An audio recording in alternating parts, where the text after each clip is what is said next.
நானும் பழனியாச்சும் சேர்ந்து நிறைய கதை சொன்னோம், எல்லாரையும் சிரிக்க வச்சோம். அவள் நம்மளெல்லாம் விட்டு போயிட்டா.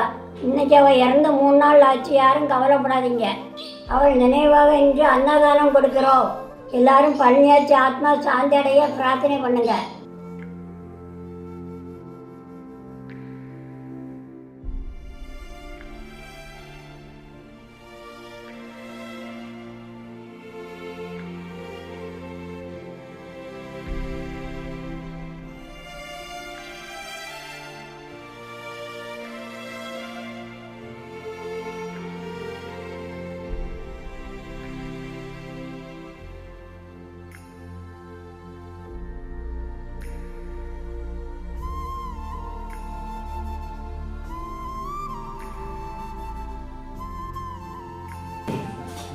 நன்றி இக்பால் சார்.